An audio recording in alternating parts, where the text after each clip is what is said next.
สบายดีมื้อนี้เอาดอกเดรกอันนั้นมาให้เบิ่งอีก สุดห้าที่ว่าอันนี้สุดที่3แล้ว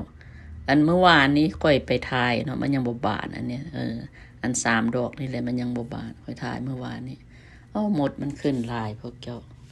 อันนั้นมันฮ้อนเท่าใดแฮงมีหลายหมดอันนั้นถ่ายเมื่อวานนี่อันฮู้อยู่ๆว่ามันต้องสิบานมามื้อนี้มันต้องบานค่อยก็เลยไปถ่ายเอามาไว้เบิ่งซื่อๆนี่ล่ะบัดมื้ออื่นเช้ามาแล้วมันก็นั่น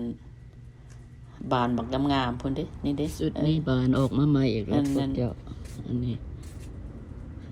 สิมาเฮ็ดเป็นเกสรมันก่อน4สุด5ที่ว่าให้มันใหญ่นะเจ้าเฮ็ดเอาเกสรเพิ่นมาใส่นี่เพราะว่าเขาจะว่าแล้วมันสิหน่วยใหญ่นะพวกเจ้าหน่วยมันสีใหญ่ว่าซั่น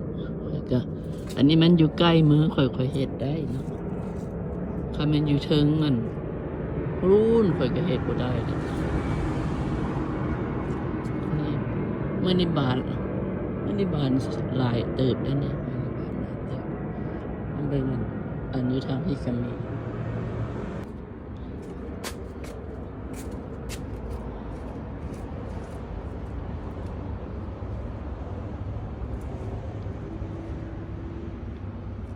ให้เบิ่งมัน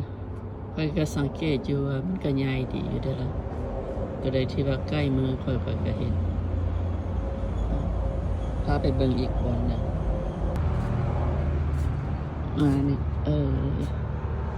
นี่ก็2ดอกตัวนั้นตัวนึงอยู่พุ่นตัวนึง